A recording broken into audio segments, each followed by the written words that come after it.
Já, komið sæl. Hiti fór í dag yfir 20 stig á Norðurlandi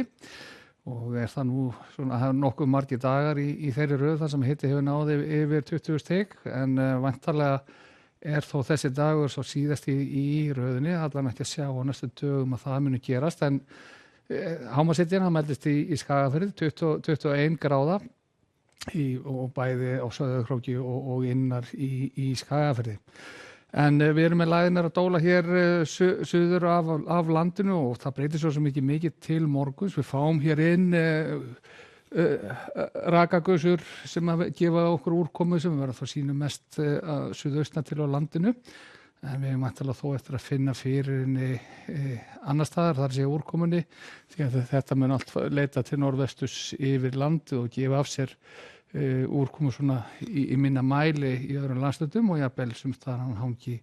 alveg þurr. Við sjáum hér á hitasviðinu að það hlýtt loft sem að þekur þetta korturinn dimmrauðu litur nokkuð víða bæði á heimskautasvæði Norður-Ameríku sem og náttúrulega yfir Evrópu og það athyglisvert að það hlýrra loft hér norður af landi heldur en suður af landinu þó ekki sé það nú svalt hér suður undan. En skríðum nær og við sjáum þá að klukkan 18 í dag þá voru góðir úrkomuflekki bæði sunnan og austan til á landinu og við fengum til að mynda góða dembu hér inn á höfuðborgarsvæðið nú eftir hádegi og það náður alla leið upp í Borgarfjörð. En ef við keyrum hreyfimyndina þá sjáum við að þessi úrkomuflekkir þeir gera vart við sig í öllum landshlutum en þó þetta nú sýnum mest ákveð hér suðaustan til á landinu og band sem að gengur hér yfir í nótt og verður yfir vestanverðu landinu í fyrramálið. En klukkan 15 á morgun þá verður staðan á þessa leið. Það töluverð úrkomu ákveð þá á suðausturlandi en lítil úrkoma unni annars staðar, svona flekkir bæði vestan og norðan til á landinu og hvað var að hitastigið þá verður þetta nú væntanlega mikið til á bilinu 12 til 18 stig en jafnvel undir 10 stigum úti við austurströnd landsins. Og framhaldið síðan fram til fimmtudags ekki mikið sem breytist hjá okkur koma alltaf bara nýja gusur af raka sem þéttist hér yfir landinu og kannski örlítið svona skúrakenndara veður þó þegar komið fram á föstudaginn og við sjáum það betur í þessu það munu skipta þá svona skín og skúri bæði vestan og norðan til á landinu en vantarlega verður svona öllu þyngra yfir suðaustan og austanlands það út yfir ströndina og getur allan að rýnt á köflum þar. En síðan að þannig hallar sig meira í norðanátt þegar við komum inn á helgin og hér spáum klukkan 15 þá á laugardaginn. Þetta nú svona tiltölulega meinlaus norðanátt vindur svona yfirleitt 5 til 10 metrar á sekúndu en það er viðbúið að það muni rigna bæði á norður- og austurlandi en verður þetta að vera bjartara bæði hér sunnan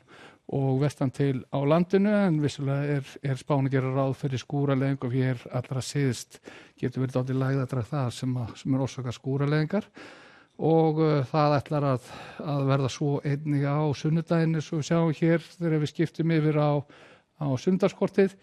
tiltölulega meinlaust veður þó búið að draga úr vindinum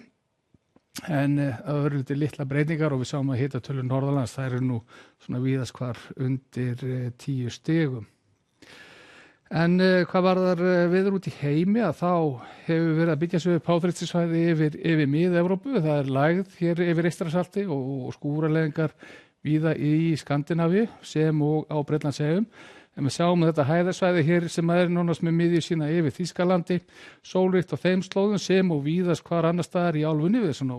skúrablettir víða í Ölpunum og í fjallgörðunum hér eystra. En hiti orðin vel yfir 30 stigum, víða á bilinu 30 til 40 stig, bæði hér í suðaustur hluta álfunnar sem og á Íberíuskaganum, þar sem náttúrulega hlýjast syðst á Spáni. Ágætis veður síðan á Kanaríeyjum á morgun eins og hér sést, hiti svona óþægilega kannski nærri 30 stigum en þeir eru förum síðan til Norður-Ameríku og það sjáum við þar skúraleiðingar í suðri og austri, hiti á bilinu 30 til 40 stig á þeim slóðum